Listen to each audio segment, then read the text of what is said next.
Assalamualaikum warahmatullahi wabarakatuh.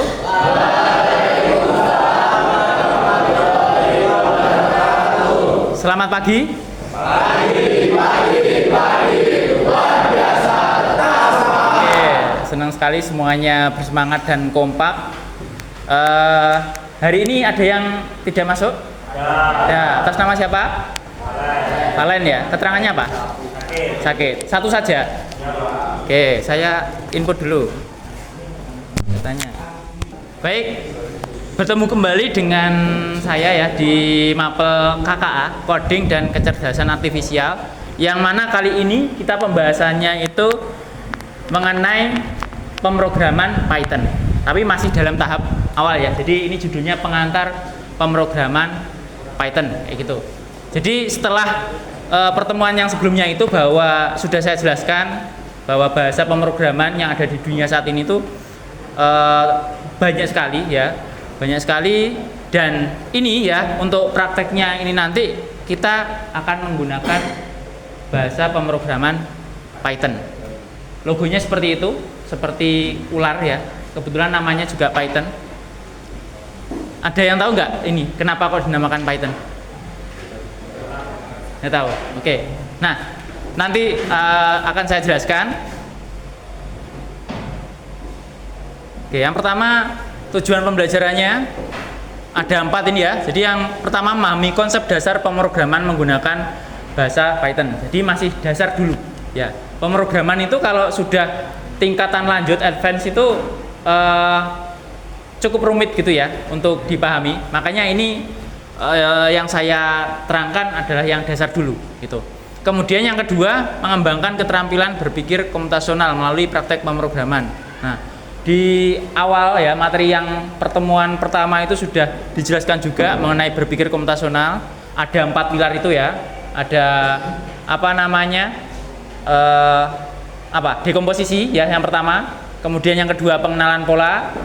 Ketiga abstraksi, dan keempat apa? Tahu nggak? Algoritma. Betul. Kemudian yang ketiga menerapkan pemrograman Python untuk menyelesaikan persoalan sederhana. Jadi ini nanti ada beberapa aplikasi yang bisa kita terapkan untuk membuat program sederhana menggunakan Python. Yang keempat, menunjukkan sikap tanggung jawab, kolaboratif dan etis dalam proses pembelajaran. Itu ya, ada kata kolaboratif karena nanti kita juga akan ada pekerjaan kelompok ya, tugas kelompoknya. Oke, ini apa itu Python? Jadi Python itu merupakan bahasa pemrograman tingkat tinggi. Jadi seperti yang kita tahu, bahasa pemrograman itu ada yang tingkat tinggi, ada yang tingkat rendah. Yang tingkat tinggi itu maksudnya sudah mengadopsi bahasa natural, bahasa alaminya manusia, gitu ya. Tentunya pakai bahasa Inggris ya, bukan pakai bahasa Jawa ataupun yang lain ya gitu. Pakai bahasa Inggris, seperti ada if, terus do dan lain-lain kayak gitu. Import ya itu. Kemudian sintaks sederhana dan mudah dibaca. Jadi Python ini sangat cocok bagi pemula ya. Kalau di jurusan komputer tuh ada yang memang prakteknya itu seringkali bermain dengan bahasa pemrograman, yaitu jurusan apa? RPL ya, rekayasa perangkat lunak. Kalau kalian TKJ, karena ada materi KKA ini, jadi ya kita juga belajar. Nah, tentunya belajarnya ini masih tahapan pemula, makanya pakai Python dulu. Karena memang struktur bahasanya itu termasuk simpel gitu ya. Kemudian yang keempat, digunakan di berbagai bidang ya. Jadi penerapannya itu multi bidang, ada web, data, terus sekarang yang lagi booming AI, terus IoT dan lain-lain. Jadi AI itu juga bisa ya menggunakan pemrograman Python. Kemudian bahasa ini diciptakan oleh Guido van Rossum pada tahun 1991. Nah, ini kalian belum lahir ya, 91. Nah, kalau saya pas lahir ini, 91 itu tahun kelahiran saya. Kemudian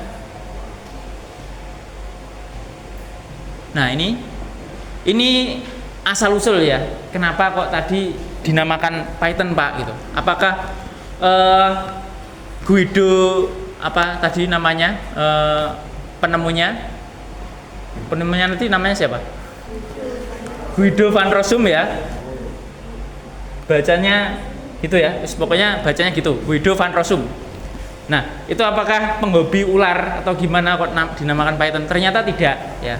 Jadi orangnya itu suka acara komedi ya pada waktu itu ya, pada waktu lampau ya. Jadi acara komedinya itu berjudul Monty Python Flying Circus. Nah, jadi ini acara komedi, judulnya ada kata-kata Pythonnya. Kemudian Guido van Rossum ini kan penggemar acara komedi saat itu. Nah, kemudian dia membuat bahasa pemrograman di akhir tahun 1980-an. Jadi kurang lebihnya itu 10 tahun lah ya. 10 tahun sampai di 91 itu diperkenalkan, dirilis ke dunia. Kemudian orangnya itu pengen memberi nama yang unik, singkat, mudah diingat dan sedikit misterius gitu ya. Biar orang penasaran gitu. Makanya dinamakan Python. Kemudian memang logonya seperti logo ular kayak gitu ya. Nah, itu. Cuman ternyata asal usulnya bukan terinspirasi dari ular Python ya, tapi ya dari tadi ada acara komedi komedi dari Inggris itu. Oke, itu ya. Itu asal usulnya Python. Terus kemudian nah ini ada meme ya atau meme. Bacanya meme ya. Ini perbandingan dengan dua bahasa pemrograman yang lain. Ada bahasa pemrograman C++, ada Java, dan yang terakhir ini Python ya. Nah, kenapa saya katakan tadi cukup simple? Ya karena ini kita bandingkan coba ya. Pakai bahasa pemrograman C++ menampilkan karakter atau menampilkan tulisan Hello World. Itu butuh berapa baris ini? 1, 2, 3, 4, 5, 6 6 baris ya untuk memunculkan tulisan Hello World saja. Itu. Kemudian Java. Ini bahasa Java ini bukan berarti ini penemunya orang Jawa ya. Orang yang menemukan ini itu dia terinspirasi ketika singgah di Jawa itu terkesima dengan kopinya. Makanya logonya Java itu kayak kopi gitu. Terus dinamakan Java gitu. Ini menamakan Hello World juga. Ini ada berapa baris? 1, 2, 3, 4, 5, 6, 7 gitu ya. Untuk menampilkan Hello World saja. Nah, Python hanya seperti ini ya. Print terus Hello World. Itu aja, itu. Sesimpel itu. Ya. Jadi makanya lebih mudah untuk dipelajari untuk pemula gitu ya dibanding yang atas-atasnya ini. Ya, atas-atasnya ini kan lebih kompleks. Cuman tetap ya yang lain ini ya, dua ini mempunyai keunggulan masing-masing lah itu. Itu kita fokus di Python ya. Oke, terus next. Mengapa belajar Python? Jadi bahasa populer dan banyak digunakan di industri. Tadi ya berbagai bidang itu banyak diterapkan. Kemudian komunitas besar dan sumber belajar yang luas. Jadi kalau kalian mau fokus di pemrograman Python itu komunitas online-nya itu banyak ya. Di Indonesia itu ada juga komunitas Python khusus, jadi kalian bisa belajar dari para suhu gitu ya, para masternya di Python itu ada dan sangat luas ya, banyak komunitasnya itu banyak. Terus mengakses sumber belajarnya itu juga banyak, tutorial di YouTube itu macam-macam, ada yang khusus memang pembahasan Python itu banyak. Terus cocok untuk penerapan berpikir komputasional seperti tadi ya, ada 4 pilar itu bisa diterapkan di pembelajaran Python ini. Kemudian mendukung pembelajaran berbasis proyek, itu ya. Terus next. Nah, ini struktur dasarnya pemrograman Python. Ini nanti bisa langsung dipraktekkan ya. Ini tadi print halo dunia. Nah, ini apa itu? Nanti bisa kalian coba terlebih dahulu ya, satu baris program ini apakah menampilkan halo dunia atau malah gagal kayak gitu ya. Terus fungsi print untuk menampilkan output. Jadi kalau berkaitan sama karakter yang perlu ditampilkan itu kata kuncinya adalah print ya. Depannya dikasih print. Nanti ada teks ataupun karakter lain yang bisa ditampilkan.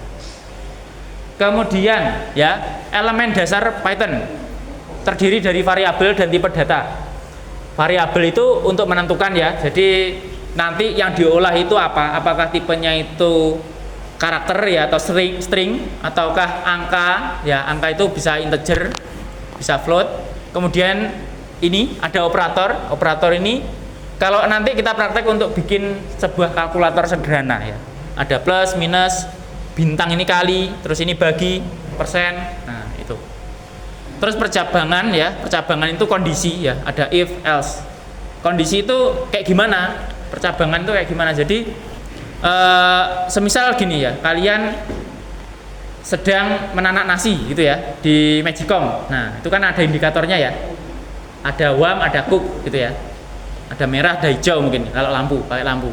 Nah kalau merah mungkin masih memasak ya, proses memasak nasi ya kan, belum matang. Jadi ada if jika lampunya itu berwarna merah, itu artinya masih memasak. Nah terus kemudian nanti jika hijau maka sudah matang. Jadi ada kondisi kayak gitu, percabangan itu bisa diterapkan di pemrograman Python. Kemudian perulangan ada for, ada while tuh.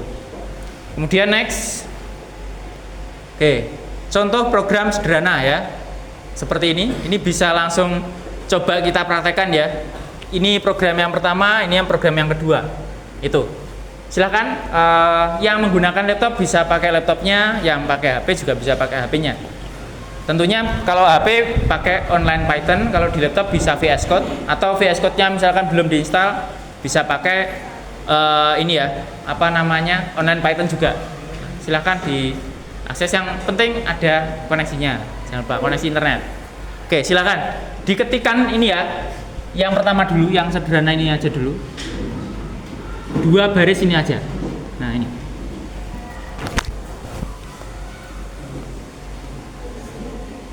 saya tambahkan juga, jadi Python ini case sensitif, jadi huruf besar kecil itu berpengaruh.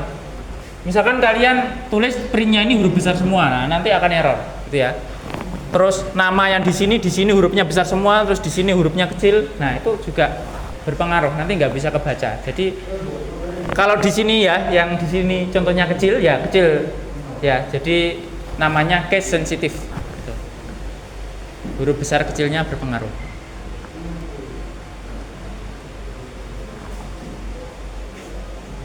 Kecuali di dalam petik dia, petik ini boleh nih, misalkan M-nya ini nggak harus besar, ini boleh. Yang penting di dalam petik. Kalau yang di luaran ini harus sesuai. Ya, di luar tanda petik 2 ini harus sesuai. Gitu.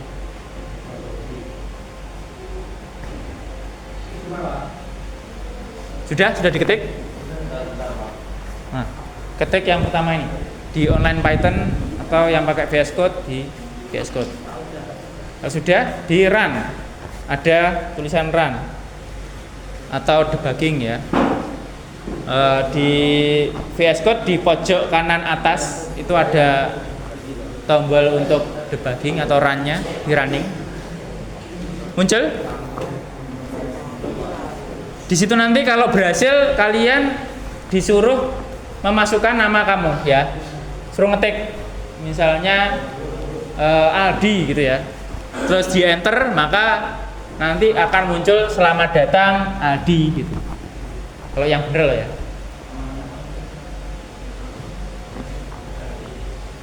Oke.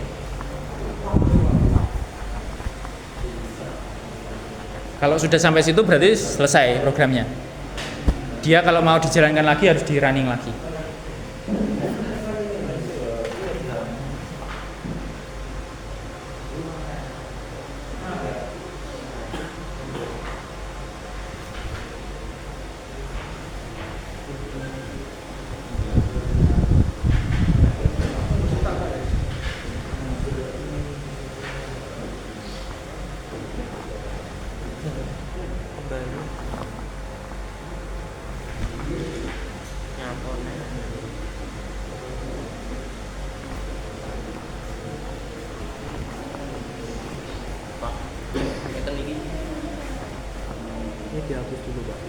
Dihapus dulu awalnya. Oh iya, sorry. Kalau di online Python kan ada apa itu kode bawaannya itu ya, itu dihapus dulu semua ya. Ini yang atas ini dihapus dulu, kayak dev dan lain. Jadi tinggal print. Pokoknya di atasnya print ini kamu hapus semua. A, B ini hapus. Jadi sisakan kosongan, terus diketik ini ya. Kalau di online Python kan sudah ada kode apa defaultnya, itu dihapus saja.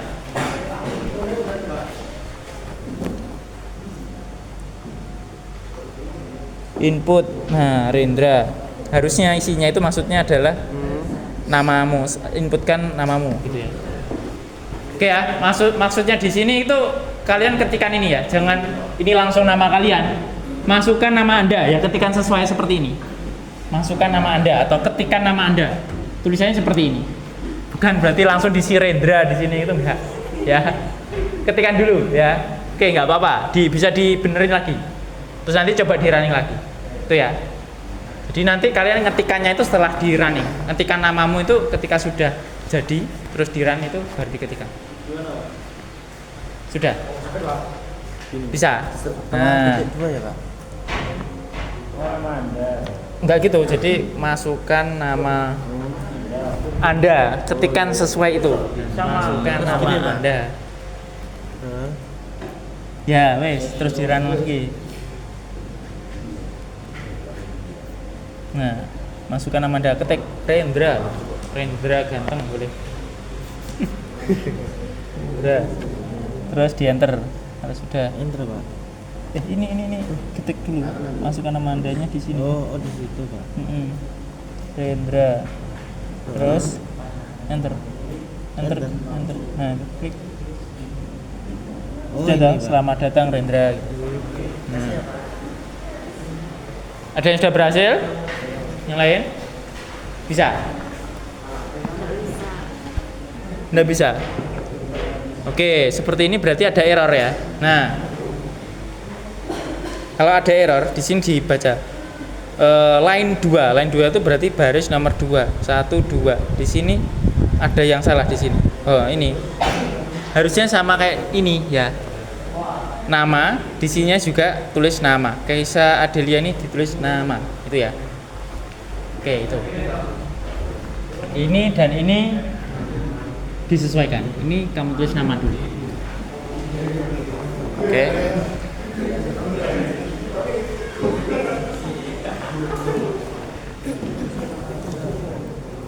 Masukkan nama Anda. Tadi sudah diketikkan belum? Di sini belum. Di run lagi ya, coba ya. Ketikkan namamu, terus di enter. Namamu siapa? Panggilan aja, terus enter. Bisa. Selamat datang Sarah. Oke. Bisa. Berhasil. Oke ya. Di sini saya jelaskan lagi bahwa nama di sini itu adalah variabel, ya. Jadi variabel itu nanti yang dipanggil ya, yang dipakai di sini itu adalah variabelnya ini, gitu ya. Jadi bukan berarti ini kalau nama terus ditulis sesuaikan namamu, enggak. Ini harus sesuai dengan ini. Namanya adalah variabel. Jadi nilainya variabel nama itu apa? Nah, itu dia akan mengambil inputan dari sini, ya. Masukkan nama Anda gitu. Kayak gitu. Jadi contohnya nanti kalau ini A gitu aja ya. Kita ketikkan A sama dengan masukkan angka pertama. Nah, di sininya kita ditulis A gitu juga. Jadi biar hasilnya nanti ketika kita ngetik 2 itu kita enter, nanti bisa diproses. Variabel ya. Jadi yang mewakili kayak di matematika itu ya. Ada X nilainya berapa, Y nilainya berapa. Nah, ini variabelnya yang mewakili suatu nilai kayak gitu ya. Oke, sudah?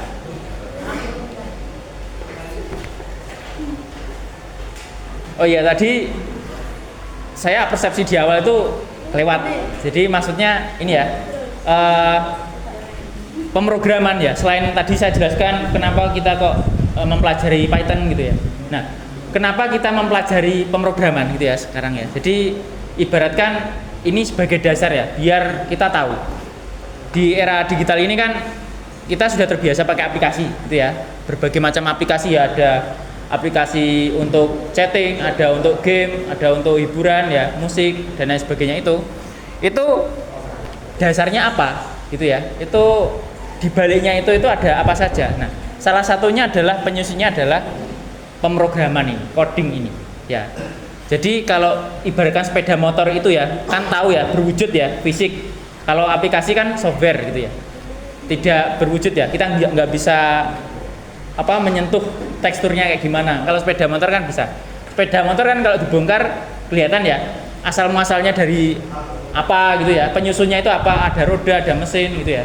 Nah, aplikasi itu kalau dibongkar, nah salah satu penyusunnya itu adalah ini, pemrograman ya, coding ya itu. Nah, Tentunya kodenya nggak sesederhana ini ya, rumit. Nah, itu salah satu penyusun. Ibaratkan di aplikasi itu mesinnya adalah pemrograman. Terus nanti juga ditambah visual, ditambah animasi dan lain sebagainya itu. Oke, kalau sudah yang pertama langsung dihapus ya. Lanjut di program yang kedua ini. Nah, ini program penjumlahan 2 angka ya. Ini coba diproses. Oke.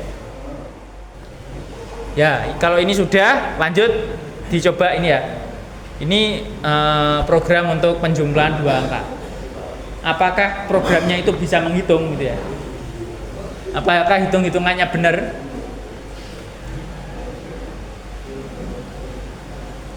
Delapan tambah 5 berapa? Berapa? 8 tambah 5 berapa? Hah? 13 ya? Nah, 13. Nanti hasilnya apakah 13 ataukah yang lain gitu ya. Jadi ini coba diketikkan persis dengan ini. Gitu ya. Ketikan persis dengan ini.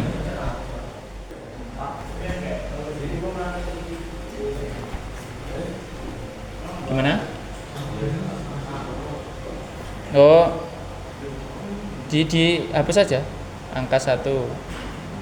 Angka satunya berapa? 8. Terus 5. Sudah? Yang kedua. Ya sudah, Pak. Oke, benar itu.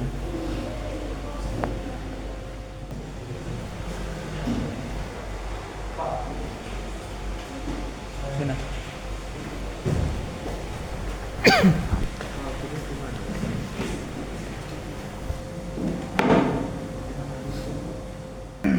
Oke ya, jadi ini ada LKPD-nya. Ketentuannya kalian bikin kelompok 2 sampai 3 orang gitu ya. Jadi ini tugas kelompok. Dan selanjutnya yang dikerjakan di bawahnya itu, ikutin langkah kerjanya. Ya. Sama itu juga ada ini apa namanya? Proyek mini.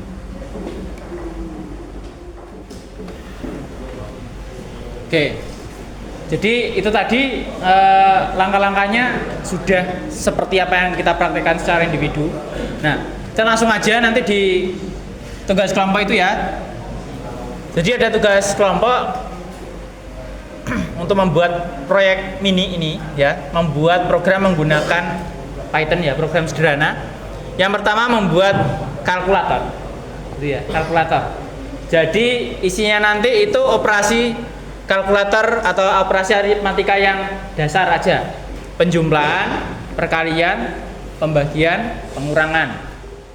Nanti yang sudah selesai coba simulasi ke depan. Bisa. Hasil 3,0.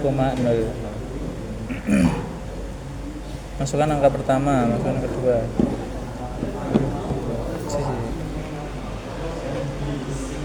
Oke.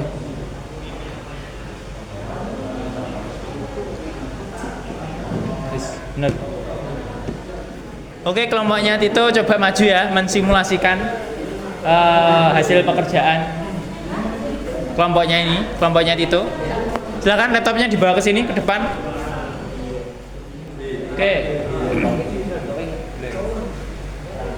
Ini hasil dari kelompoknya Tito ya. Dan siapa? Temannya satunya? Bara. Nah, kalkulator sederhana dengan 4 operasi ya, operasi penjumlahan, operasi pengurangan, perkalian, pembagian. Coba dijalankan, di running. Oke, jadi intinya mungkin modelnya bisa berbeda-beda ya, itu nggak masalah. Yang penting intinya tadi ada operasi penjumlahan, pengurangan, perkalian, pembagian ini bisa dijalankan semua. Ini judulnya bisa diganti-ganti dan lain sebagainya ya. Itu tinggal nanti bisa dikreasikan sendiri. Itu. Oke, terima kasih untuk kelompoknya Tito untuk mensimulasikan dan Bara. Baik, untuk proyek yang lain kita nanti lanjutkan di pertemuan selanjutnya. Terus untuk pertemuan kali ini karena kurang 5 menit lagi ya, ada refleksi dan diskusi. Yang pertama, coba apa tantangan terbesar dalam belajar Python? Apa kira-kira tadi? Ketika kalian ngetik tadi, apa tantangannya apa? Oke, besar kecilnya berpengaruh tadi. Terus apa lagi? Harus apa? Harus teliti ya. Jadi jangan sampai typo atau mungkin ada kelewat nggak diketikkan karakternya, komanya nggak diinputkan, kayak gitu-gitu ya. Terus kemudian bagaimana Python bisa membantu menyelesaikan masalah sehari-hari. Nah, ini gimana ini? Ya tadi sudah ada contoh ya. Jadi yang kedua ini bagaimana Python bisa membantu menyelesaikan masalah sehari-hari. Tadi itu contoh sederhana aja ya. Itu nanti kalau untuk contoh yang lebih kompleks lagi, aplikasi-aplikasi yang lain itu ya pastinya bisa. Cuman tentu butuh waktu yang lebih lama lagi ya. Kalau ini karena waktunya nggak lama ya atau singkat, ini tadi membuat program kalkulator sederhana, ya kan? Itu kan termasuk salah satu masalah yang sudah bisa dituntaskan oleh Python ya, salah satu gitu. Nah itu nanti bisa juga membuat tadi ya kasir. Jadi kalian kalau ke Indomaret atau Alfamart itu kan ada struknya itu ya. Nah itu nanti bisa dibuat pakai Python. Kalian beli barang apa di jumlah, terus mungkin ada diskon, uang yang dikasihkan berapa, nanti kembaliannya berapa, itu bisa dibuat pakai Python. Oke, terus apa keterampilan yang kamu kembangkan dari pembelajaran ini? Kira-kira apa yang bisa didapat? Apa? Belajar ngetik ya, ngetik 10 jari kalau yang pakai laptop ya kan. Jadi mungkin jarang ya aktivitas coding seperti ini, tapi kalau kalian nanti terbiasa ya terus pakai laptop itu bisa melatih kita bisa ngetik dengan 10 jari juga. Kemudian ketelitian lagi itu merupakan satu keterampilan yang kalau kita biasakan ya belajar pemrograman menggunakan Python itu bisa melatih ketelitian serta kreativitas itu ya. Kreativitas juga bisa diasah. Baik, ada yang tanyakan mungkin? Ada? Baik, penutupnya ini ya. Python bukan hanya tentang coding ya. Jadi nggak hanya sekedar kita menginputkan coding ya, aktivitas coding aja, tapi tentang bagaimana berpikir logis, kreatif dan memecahkan masalah. Itu ya. Jadi ada 3 unsur ini yang kita bisa dapatkan ketika kita belajar Python gitu ya. Termasuk nanti bikin aplikasi kasir itu bisa kita mainkan kreativitas kita gitu ya. Mulai dari nama toko, desainnya itu kalau dicetak itu kayak gimana itu bisa. Walaupun masih berbasis teks itu kita bisa melatih kreativitas kita di situ. Itu ya, memecahkan masalah. Nah, salah satunya tadi kalau ada error tadi ya. Nah, itu di situ ada keterangan di baris berapa. Nah, itu kalian cek ya kan. Itu termasuk memecahkan masalah. Nah, kayak gitu tadi. Oke. Mungkin sampai di sini dulu ya pertemuan kita karena waktu memang sudah habis. Sampai jumpa di pertemuan selanjutnya. Sekian dari saya. Wassalamualaikum warahmatullahi wabarakatuh.